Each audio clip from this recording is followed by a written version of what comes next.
at the stick. From who's got it better than us to brick by brick. It's always the 49ers way, from off-season to game day. Yeah, we talk back. It's the 49ers Cutback.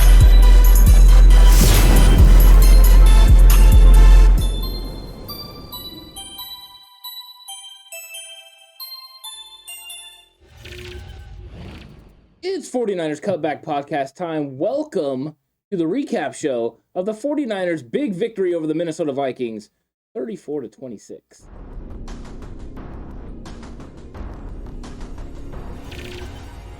It was a huge victory, and it was a magnificent victory. It was a glorious victory for the San Francisco 49ers. What an absolute game. What an absolute day. It's time to celebrate, faithful. It's time to celebrate Cutback Crew, and one way that you can celebrate is to help support the channel here. Hit that like button, hit that subscribe button, and also just comment down below about, maybe your favorite moment from the game, thing that had you on the edge of your seat that you were worried about. We always love hearing from the Cutback Crew and talking about this game. But hey, let's dive into what made this game so unique, what made it so special, and why the 49ers were able to climb out of this thing. Because early on, things did not go necessarily the greatest for the San Francisco 49ers. You had the 3-and-out stop, which was great. And I think you and I both felt really good after the 3-and-out stop for the 49ers to open up the game. And now the ball goes into your offense's hand, and you're driving down the field. You get up to midfield, and things are going well. And then that Jimmy Garoppolo interception, a couple early throws in that game, maybe be like, Jimmy, the first pass was high. The second pass, which was a catch, was high. And then the pick, which was just nowhere near where it needs to be, and he completely misreads the field. Were you a little worried about this offense and how the game started off? And did you think this Niners team would be able to figure out and get on track? I was worried about Jimmy Garoppolo. I mean, he just seemed out of sorts. I think I talked about this on the reaction show that you could see in his face. He almost looked stressed. He looked worried or, just stressed about the moment. And I don't know if it's something he was seeing or maybe something he wasn't seeing. But he was definitely feeling a little bit of the weight of what was going on. And his ball was errant. He was, leaving the ball high over the middle, which is never a good thing. He's lucky that, another pass wasn't intercepted. But in this situation, they get a little bit of pressure up the middle. And in that situation, he needs to either move the pocket, move out of the pocket, get rid of the football, or just eat it. Those are your options. You don't want to turn over at midfield. You punt the ball, and you live with the results of what Wisnowski's punt will be. That was not a good decision by Jimmy Garoppolo. It's one of those decisions where he saw what he thought Harrison Smith was going to run a cover to and be vacating that area, and that area was going to be free, so you were going to have a receiver one-on-one with that guy there. And it wasn't a good situation. The guy was all over the receiver, and Harrison Smith was standing right there to get the ball. It's not what you want from Jimmy Garoppolo. Kyle Shanahan wasn't happy about that situation and let Jimmy know. The key is that Jimmy responds. I mean, that's the key. But the 49ers really got their offense going. But I thought it all started with that big pass to Ayuk. I know he gets tipped at the line of scrimmage.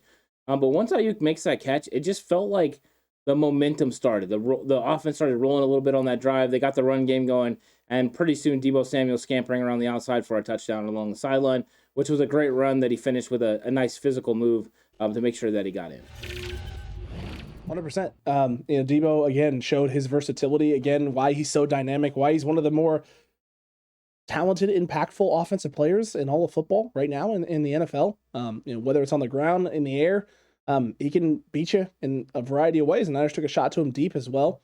And Jimmy never really settled in. I don't truly believe, watching and looking back on this game, that Jimmy Garoppolo ever really solidified like that he was the guy in control of this football game. It felt like he was doing enough. Like he did enough and managed. This felt like a managed football game from Jimmy Garoppolo. This did not feel like the past few weeks from Jimmy where he dinks and dunks and finds the right guys and gets the ball out in space. And yeah, he was making some tight window throws and putting the ball in space for guys to catch, but it never felt like he fully took grasp of this football game. But he didn't really have to. This is, again, another game where the 49ers run game comes through in a huge way. And they're able to establish and control up front. Minnesota doesn't really go to a 5-man front until very late in this football game. So they give you 4-man boxes, and yes, they're getting 8 guys in the box, but you're getting a 4-man front look, and the 49ers, Kyle Shanahan, know what to do with a 4-man front and where to move the football. And in past weeks, we saw a lot of motion leading into sweeps. Not a lot of that this week. A lot of stationary looks, motioning guys to get the coverage look, setting, and then running sweeps the opposite direction. And a couple of times it was huge. It was the right call at the right time. And when they did run some sweeps, it was counter sweeps to Elijah Mitchell, where they overloaded one side of the field, showed sweep, gave a sweep look, and then countered back the other direction for big gashing runs. it felt like consistently Elijah Mitchell was chunking 8, 9, 10 yards at a time. And when you're doing that, when you're getting that many yards, getting to the second level untouched, it wears on a defense. Yeah, 100%. I mean, a run game wears on a defense all the time. And as far as Jimmy goes, what we saw from Jimmy Garoppolo was it felt like he settled in probably in the third quarter. Yeah. It looked like he settled in a little bit, where the stress at least relieved his face. Did he play at the level that he had played the last 3 weeks? No, he didn't. But he got it through, he got it done, and did enough. But it was not a good performance from him overall. I thought he did, like you said, just enough to get it done. But this run game picked him up, and this run game picked up this 49ers team like they needed to. Rushing for over 200 yards in this game was absolutely dynamic, and that's what you got to do. You got to find ways to win football games, and right now the running game has been leading the way. This running game has been establishing the tempo, has been establishing how many plays that this defense for the 49ers plays on the field and how fresh they are later on in the game. Early on in this game, the possession battle was really close. In fact, Minnesota was actually winning at one point, I believe, like 10 minutes to 9 minutes. But by the time we got to the end of the game, the 49ers had almost 10 minutes more of possession than the Vikings. That's the difference in the football game, is they just started wearing on you, grinding on you. The Minnesota Vikings defense started falling off. The 49ers defense was sitting on the sideline. We had that stretch from the end of the second quarter until the middle of the third quarter, where the 49ers offense was on the field almost the entire time, and the defense for the Vikings was not. They got all that big drive at the end of the half to get a break, the halftime, and then the big drive at the beginning of the third quarter to get a break. When you get those situations, your defense can be fresh and ready to roll, and they were. 100%. And like you just talked about, the time of possession, it was 14 whole minutes. So 14 minutes in the 49ers' favor. 23 first downs to Minnesota's 17. 423 yards of offense to 323 yards of total offense for the Minnesota Vikings. On top of winning the turnover battle, yet again, what a surprise, Ant. Control the clock. Don't make turnovers and create turnovers, and you can win football games.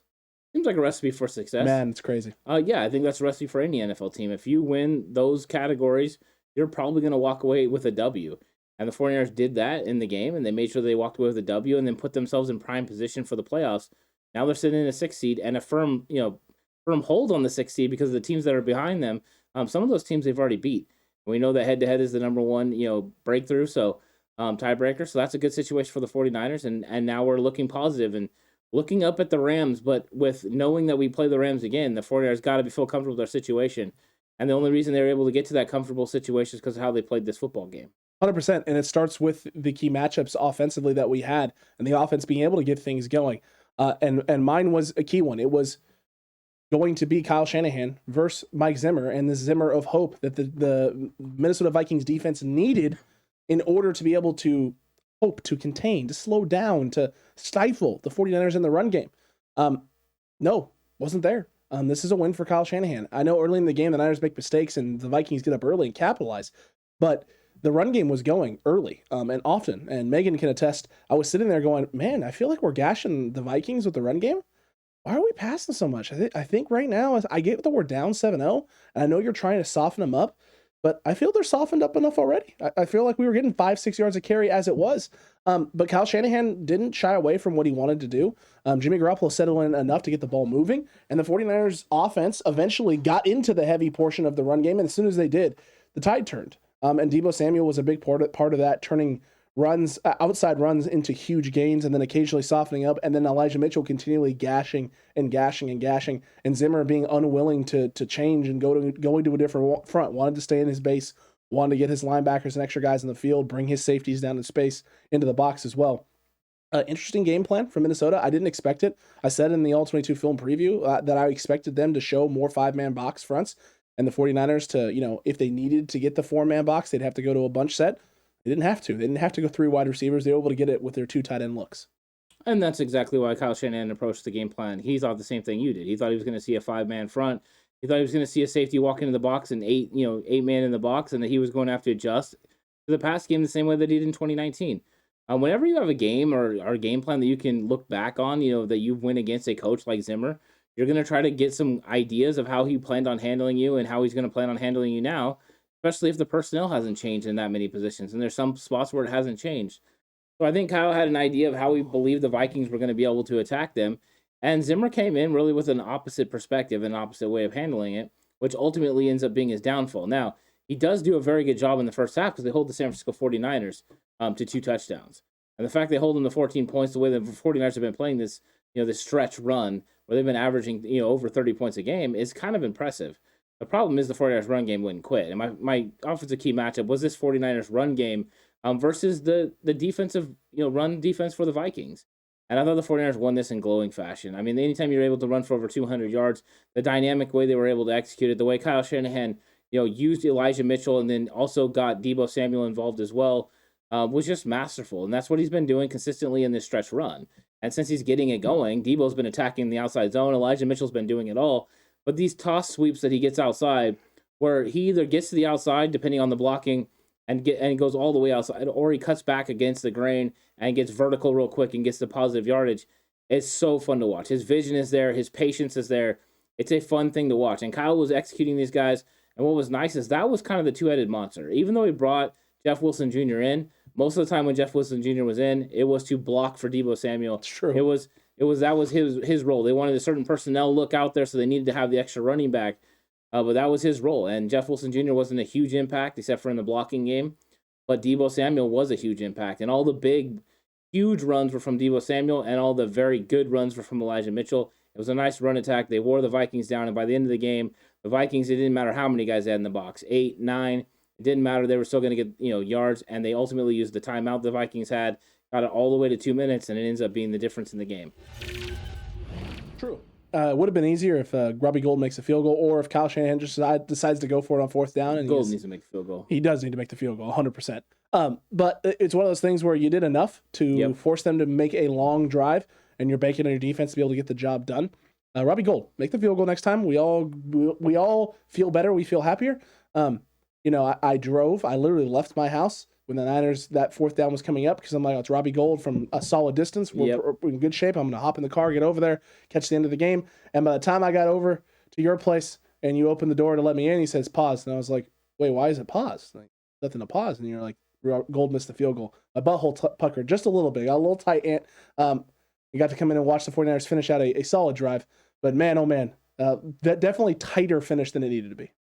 100%. I mean, that Robbie Gould, that's his sweet spot, right? The 42 yards.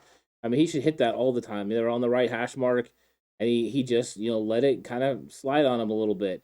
He needed to start it more to the middle of the goalpost. He didn't do that. I mean, but he's a very experienced kicker. He knows how to do things. I did not expect him to miss. I thought he was going to nail it. The 49ers were going to go up 11, and then all they were going to have to do is use the clock, make Minnesota use all the clock. But that didn't happen, and that was an interesting part of the game. It was frustrating. It was nerve-wracking, I think is the best way to say it. Well, especially with how many overtime games Minnesota has already had this year. Yeah. I'm sitting when you said that, I walked in and saw and Minnesota's driving. I was like, this game's going to overtime. Are you kidding me? Are you joking me right now? They've done this all season long. They either they live by the sword and come back in the second half after having a big lead or playing well and having control of the football game, or they fall apart in the second half. One of the two things happens. And since we didn't put them away, my mind's going to what I've seen from Minnesota all year, which is they're going to somehow claw their way into overtime, and then we'll see what happens. I have limited faith in Kirk Cousins in those situations. I do too. So I had some optimism. I was a little worried. If there would have been more time, they'd been able to run the football, I'd have been more worried. Or if they had some timeouts. Yeah. I mean, the fact that they didn't have any timeouts, the way the 49ers were able to move the ball, I mean, from inside, their own 5-yard line all the way down the field to get it, the chance for a 42-yard field goal. But it was good to see that 49ers defense stiffen up, even after the Josh Norman penalty, where it seemed like that was a big momentum shift. It ended up not being a momentum shift because it's like, oh, check down, tackle, and then drop, or at least a little bit errant ball drop, and then all of a sudden you got the one to Jefferson. I thought that the 49ers stiffened up in the right way and got it done when they needed to get it done. But yeah, it was a little more nerve-wracking than it should have been. The 49ers are a better football team than how they played in this game on Sunday, and I believe they're a better football team than the Minnesota Vikings. That's why they won, even though they didn't play their best football. Accurate. And I think Minnesota fans probably feel the same way about their team, is they don't feel like they played their best football today, and I think that's fair from both teams. I think it was a sloppy performance by both teams, and on top of the injuries that piled up for both sides. Right. That doesn't make it easy either. And Minnesota fans, as much as you're hurting right now about Cook, the Niners were playing without Fred Warner for a chunk, without Dre Greenlaw for almost the entirety of the game, and without Deebo Samuel for a nice chunk of it. Those are 3 key pieces for us as well. So I mean, this wasn't a pretty win, but it's a win. And in the NFL, especially at this point of the year when you're 5-5, we're 5-5, you're 6-5 now, in complete control of the 6th seed. You'll take those every day of the week. Yeah, pretty and ugly wins don't matter. Uh-huh. The only thing that matters is win. When you get to the end of the season, when it looks at the record, no one really There's cares. no pretty or ugly designation. No. There's no asterisk next to wasn't the best quality win. No. This isn't college football in the FBS where there's only 4 playoff spots for bowl championship series. 100% no. Okay, cool. This is a different world. This is where you earn your spots. If you can win every game by 1, as long as you beat every team, you can win the Super Bowl. That's just how it rolls. But you know what? When we're getting into our defensive key matchups, my defensive key matchup was Dalvin Cook and the Vikings run game against the 49ers front 7. And I thought they did a great job. I mean, besides the one run I think he had up the middle where he kind of gashed him a little bit, broke free, and Emmanuel Mosley and Jaquiski Tartt ran him out of bounds. Besides that, they pretty much hemmed him up. They kept him inside where he wasn't able to do a lot of damage. And then, of course, Kevin Givens with the big hit where he injures his shoulder or pec or something of that nature. And it appears he's probably going to be done for a significant future. And that's too bad. He's a good player. But although the 49ers handled this Vikings run game very well, they took care of Dalvin Cook. They slowed him down. And that was one of the big things because you were going to take away Justin Jefferson and you were going to try to take away Adam Thielen. Were you going to have enough personnel to focus on Dalvin Cook? They put a focus on Dalvin Cook. Adam Thielen ran wild a little bit during the game, but ultimately the game plan worked and they were able to get away with the win. So big W on this key matchup. 100%. It definitely was a big W. And the 49ers, that was a focus. At one point, he had 7 carries for 17 yards. And there wasn't a lot of big gashing runs for Dalvin Cook today. There really wasn't. He got some pass catches out of the backfield. The big screen was a huge play for them. And then the gashing run, like you talked about up the middle, where he kind of breaks off an arm tackle, a second level, and then bolts for what I thought was going to be forever into the end zone. And thank God 2 guys run him out of bounds. But yeah, this was a concern, right? If you're going to focus so much attention to Dalvin Cook, number 1, are you going to be effective and actually slow him down? And then number 2, what impact is that going to have on the offense? Early on, it didn't seem to have much of an impact because he wasn't getting, the run game wasn't going, but they were still moving the ball. They got the ball in prime field position on one possession, and another possession they methodically moved the ball down the field and are able to put the ball in the end zone again, or twice to the Mr. Thielen. Little nerve-wracking at first, but they settled in and they did what they needed to do, and that was huge because my defensive key matchup was the secondary versus Thielen and Jefferson, getting gritty on defense, and they weren't always gritty. It wasn't always gritty, but it was enough grittiness. Kirk Cousins only throwing for 238 yards. Jimmy Garoppolo finished with 230. Kirk Cousins with 238. Both guys finishing with about 100 QBR for the day. Kirk throws 2 touchdowns to 1 pick. Jimmy the 1 and the 1. Obviously, Jimmy has only 17 completions to Kirk Cousins' 20 for 32.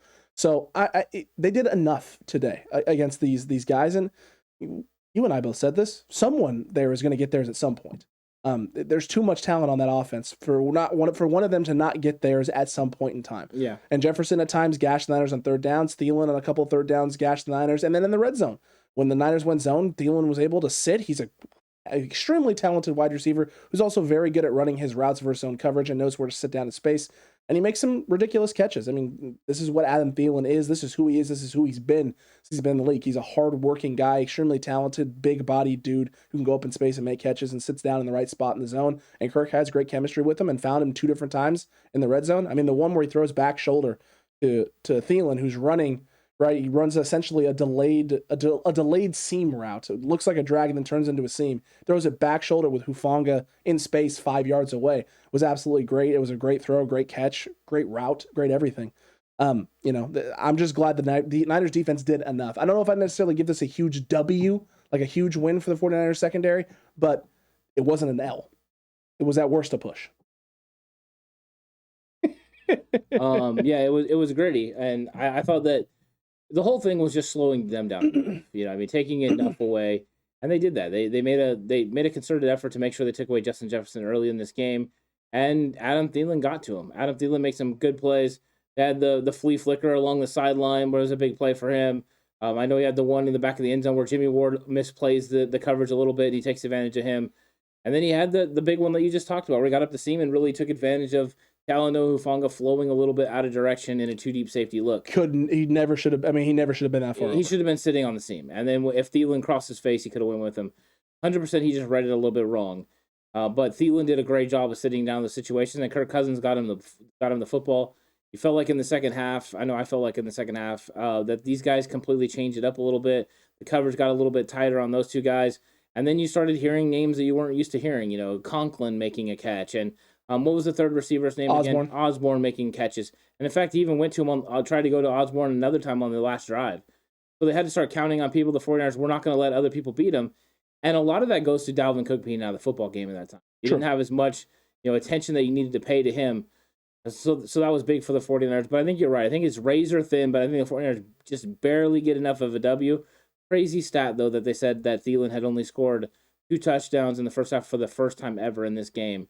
I thought that was kind of curious. That is, because he's been one of their go-to wideouts. You'd Yeah. think he'd have at least a couple of games under his belt where he would have scored 2.5, especially with how many points that offense has put up in recent memory. Yeah, so that was interesting. That big time job by him.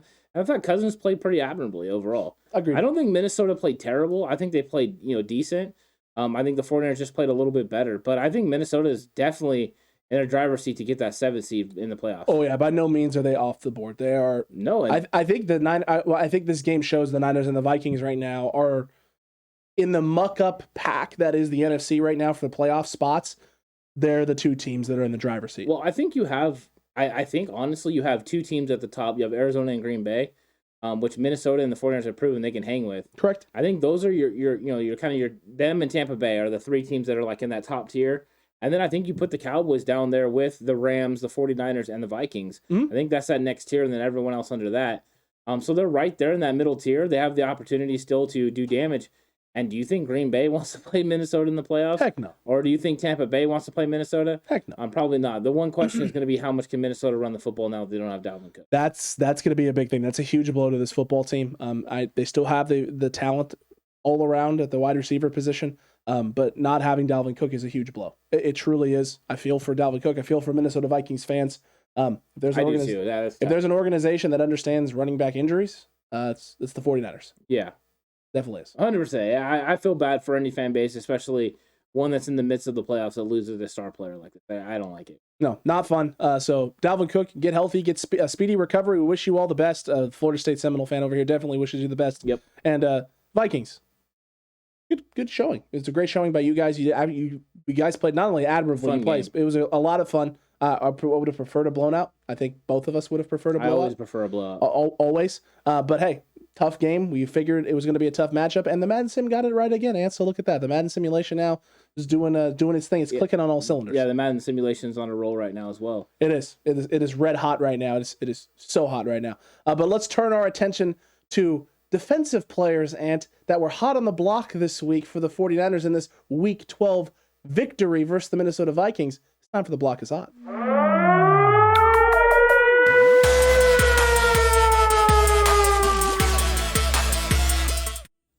Yeah, it's time for the defensive player of the game. So the block is hot player of the game is for the 49ers and for me. It's Azeez al-Shaair. I thought al-Shaair played very good in this game. He had the pivotal interception on Kirk Cousins that gets him inside the 5. He had the fumble recovery on the fumble from the Dalvin Cook play where, he just gets blown up by Givens. Al-Shaair is the one that comes up with it, and that ball was floating around there for a while, and he made the play. But also when Fred Warner was out of the football game, al-Shaair took over control in the middle of that defense, and he did just enough. He did what he had to do. He was important in the run game. So I got to give props to al-Shaair. Al-Shaair has been improving all year, and this is one of his better games in causing turnovers or taking advantage of turnovers. This is what you need if you want to win football games. So Azeez al-Shaair, big-time player. Huge player in a game which you had Dre Greenlaw coming back. Yeah. So you didn't know if you needed Azeez all that much. And Azeez steps up in a huge way with Dre going down early, Fred going down in a big way as well. And so Azeez al-Shaair definitely is deserving of this. And I would give it to him too, but I got to give some love to somebody else out there. And that person is Kevin Givens. Because Kevin Givens created some turnovers. He created some havoc. He has 2 big plays, actually 3 or 4 times where he blows through into the backfield, almost untouched. And a couple times, Minnesota ends up actually just running plays where they trap him. They're having to trap Kevin Givens because of how quick he's getting off the ball and what he was able to do. These are the types of things that only get you more run and more snaps, but make your defensive line this much more harder to manage. Because when DJ Jones comes off the field, when Arden Key's not in there for pass rush downs, if Kevin Givens can get that kind of push, teams have to start taking chances, right? Who are we going to double on the interior? Because if they're just able to double Armstead the whole time, it becomes, number one, difficult for Armstead, but number two, it becomes difficult across the board for the 49ers because they can send more guys to one side of the line to account for. If Kevin Givens can continue to put up that kind of dominating, impactful performance where he's getting those big jumps and disrupting plays to the extent which he was, which was blowing plays up as they're happening in the backfield, this is big problems for the not just Minnesota Vikings, but for every team in the NFL. But this was an area, you and I talked about all week, and then when I did the All-22 film preview, that stood out on film was Minnesota getting blown, their interior O-line getting blown off the ball and opportunities for big plays. It just so happens that it comes back to bite them in a big way because Dalvin Cook gets hurt on that play. It ends up being a turnover. But Kevin Givens then continues to build on that by doing that multiple times, couple play action looks, as well as a couple just inside runs where they end up having to trap him because of how much push he gets. Yeah, it was his best game of the season. I mean, one of his big features is his pass rush. I mean, that's one of the reasons he's on this football team. He's improved a lot. But he looked good in this football game, and you're right. He was getting penetration, getting vertical, and getting after it, and that's what you need from him, so that's a good selection. The 49ers definitely needed him in this game, and he made some pivotal plays that ultimately decided this game. So, yeah, 100% he could be a defensive player of the game. I like it, Ant. I like it. But from the defensive side of the ball, we got to go over to the offensive side of the ball. An offense now which is clicking on all cylinders, scoring 30-plus in 3 straight games. It's time for our offensive straight beast of the game.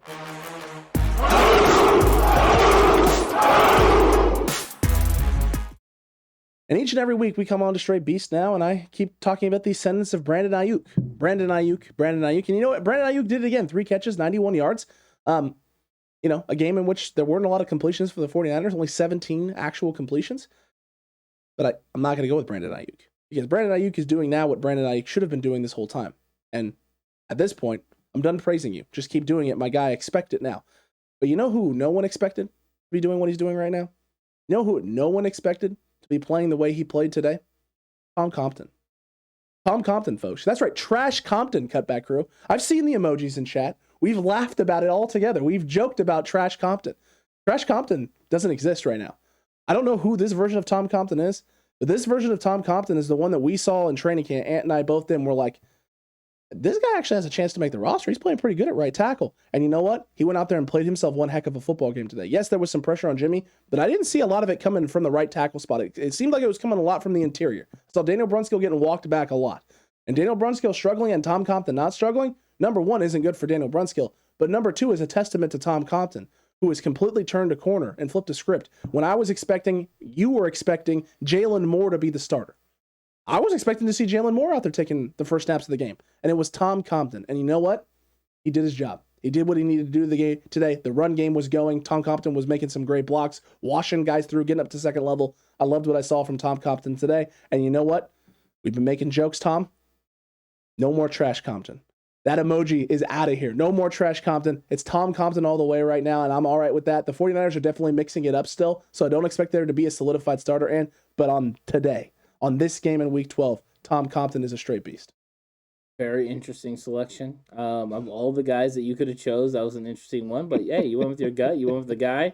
And Tom Compton's your guy. So, hey, good choice on that. My decision came down to a couple of guys, and there were a couple of guys that had a huge impact on this game.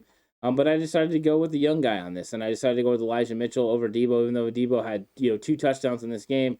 It was very impressive. I just thought that the way Elijah Mitchell ran, the way he helped control the game with the way he read, with the great vision, the way he was able to cut, the way he was able to squeak through these little holes, give vertical. It was a great performance once again, and that's what we need from Elijah Mitchell. And whenever this offense is rolling, you can tell the difference when Elijah Mitchell's playing running back and when it's not. And the only thing that's better than Elijah Mitchell playing running back is Elijah Mitchell and Deebo Samuel playing running back, which they put them both in the backfield together a couple of times, which is a new wrinkle that I like. But whenever you rush for 133 yards and you average 4.9 yards a carry, I'm going to be pretty excited about it. That's a dominant run game. The 49ers were dominant. They were able to kind of finish this game off, put themselves in a situation to kick a field goal to clinch it. That's what you're looking for from your team. And so overall, I'm very proud of him. I'm excited about his progression. I'm looking forward to him rushing for over 1,000 yards this season. Accurate, Ant. It is 100% accurate. And you jokingly made the reference on the reaction show about how can we stop all this nonsense about his vision. His vision is top notch. He sees things that I'm not seeing any other running backs on this roster seeing. He's seeing holes and gaps and creases that he can hit and push for an additional 2 to 3 yards that other guys don't hit. No one on this roster hits. Now, there were flashes last week from 2 weeks ago, from Trey Sermon for the first time. Him hitting the hole really hard, like the hardest I've ever seen him hit the hole. But you know who I've never had to wait for a flash for is Elijah Mitchell. Yeah. He's been a flash since week 1. Oh, no, he's looked really good. And the way they're able to run the tosses and stuff because of his speed, the way he's able to cut back against the grain on these counter plays, the gap plays, it's fun to watch. And he can do it all. You want to run an ISO, he can run it. You want to run a sweep outside, he can run it. He can do everything you need to do inside or outside. And that's what separates him kind of from the other running backs on the team, because he's also not just a running back, but in third down, he can catch the ball in the backfield. He had some catches in this football game, which with an injured finger, he wouldn't ultimately think he could. True. But he was still able to catch those. The fact if Jimmy would have got him the one a little bit lower, he probably had a lot of space to make something happen. True. And the funny part is they basically went back to that route like 2 pass plays later. Yeah. It still worked. Worked, and that's because of the speed. You have to respect his ability to get out in space. Yeah, 100%. Big time, man. It's absolutely big, but you know what else is big? Hits and hurt. Putting the hurt on people, and the 49ers did that in a big way yet again. Let's induct some people into the hurt business.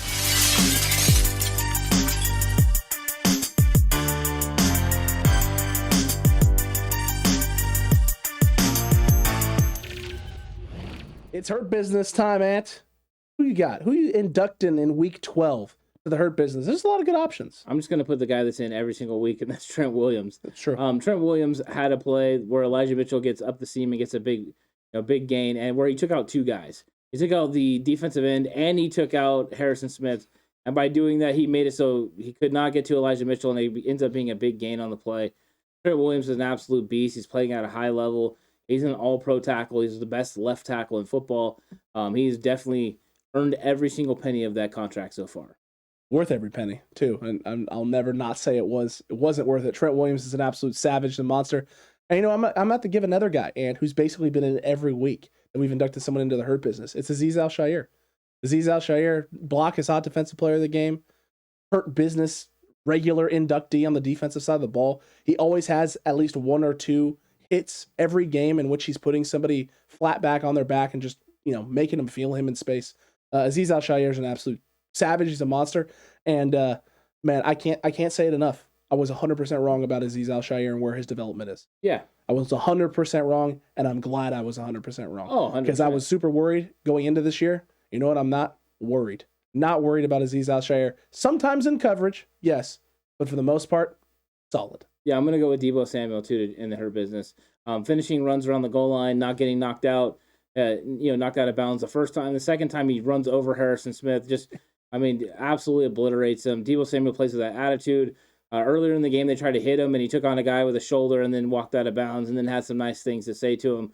He just plays with a physicality that gets everyone on the team going. Him, George Kittle, it's infectious. It's an attitude. Kyle Juszczyk was adding that kind of aggressiveness as well. That was going to be my last inductee was Juszczyk, because whether he's flying across and cutting a D end in space, or whether it's up the gut, just smacking a linebacker head on, Kyle Juszczyk is just an absolute monster.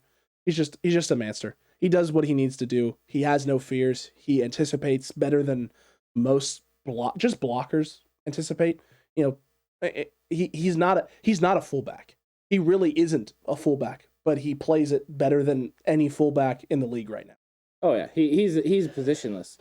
He can play out wide. He can play inline. He can play off the ball.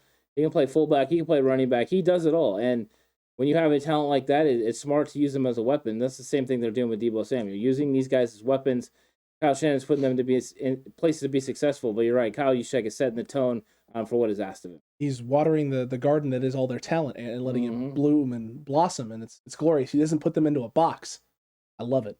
True. Don't put them into a box, Kyle Shanahan. Keep doing your thing. But Cutback Crew, let us know what you thought about this entire reaction show and just the game itself.